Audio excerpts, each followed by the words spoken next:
زۆرترین قوربانی داوە بەڵام کەمترین خزمەتگوزاری بۆ کراوە. ئێستا دانیشتوانەکەی ڕوبەڕووی چەندان گرفتی جۆرا و جۆر بوونەتەوە. دیار نییە کەی چارەسەری یەکجاریان بۆ دەکرێت. ئەوە 50 تایلی تەقریبی 50 ئەوڕۆ دەستە بەمتێکی دەستە بەکەش بەخوات دەخان خۆ ناگرین. ناحیەی بالیسان دەکەوێتە سنووری قەزای شەقڵاوە سەر بە پارێزگای هەولێر. گرفتی کەمی ئاو خزمەتگوزاریەکانی دیکەی هەیە.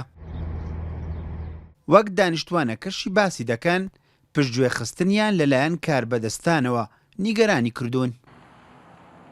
لە هەموو سێکتەرەکان کێشەی خزمەتگوزاریمان هەیە لە ڕێگای سەرەکی هەمانە لە کێشەی بڵێن نفوس و کارتی نیشتیمانی هەمانە لە پرۆسی خوێندن هەمانە لە ڕێگەوبانی ئێگەڕەکان کێشەی زۆرمان هەیە لە بڵێن تەوزیحکردن و دابەشکردنی ئاو کە ئێستا وەرزی گەرمە کێشەی زۆرمان کێشە و گرفتمان زۆرە وەکو نەحیەی دۆڵی بالیستان هەر نەک ناو نەحیەی دۆڵی بالیستان بەڵکو گوندەکانیش یعنی دەوروبەری نەحیەی بالیستانیش کێشەی جادەوبانمان هەیە کێشەی کارەبامان هەیە کێشەی ئاومان هەیە. بالیستان ساڵی 1999 کراوە بە ناحیە. ئەو کات زۆرترین بەڵێن بە دانیشتوانەکەی درا بەڵام دوای تێپەڕبوونی 23 ساڵ هێشتا بالیسان و گوندەکانی دەوروبەری وەک پێویست دەستی خزمەتگوزاریان پێنەگەیشتووە. بڕ نە ئاون ئاوە نەکارەبە کارەبە نەجادەوبان جادەوبانە وەرە ئێستا سیارە دەبی سیارە تامی چیمەیە ڕێگەوبانی گوندەکان خۆش نینە بەعام هادەوەرکاک ئەو ڕێگەوبانە ئەو خۆشە ڕێە هەموو خۆرە زۆر بەی زۆری ئەوەی قیڕی شەقیڕەکان هەموو تێک چوینە ئەو تجادەی ڕێیسی هەموو قیڕی تێک چووە. فەرمانگەی ئاوی بالیسان بنکەی ئاوی بالیسان تا ئێستاکە شوێنی نییە بەڕێوەبەرەکەی کارمەندەکانی لە ماڵەوەی شەکان ڕادەبوونە.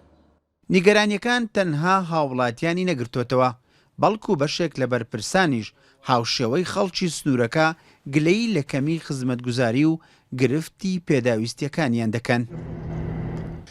شوێنی حەوانەوەی پۆلیسەکانی ئەوەتە لە کابینەدایە و بنکەی 290 کۆمسیۆنی بایۆمەتری دەنگدەرانی بالیسان لەناو ئەو کابینەدایە کە کابینەکە کابینەی هاوڵاتیە چێ بەناوی کاکیوە داوای کابینەکەی کردوتەوە.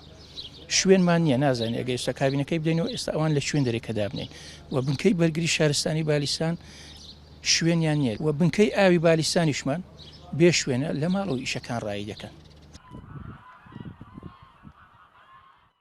سەرڕای کەمی خزمەتگوزاریەکان لەلایەکی دیکە نزیکەی 10 ساڵە 150 خانوو بۆ کەسوکاری شەهیدان دروست کراوە بەڵام بەبێ خزمەتگوزاری بەهۆی کەمی ئاو و کارەبا و خراپی ڕێگاوبانەوە خەریکە ئەو گەڕەکە بە تەواوی چۆڵ دەبێت.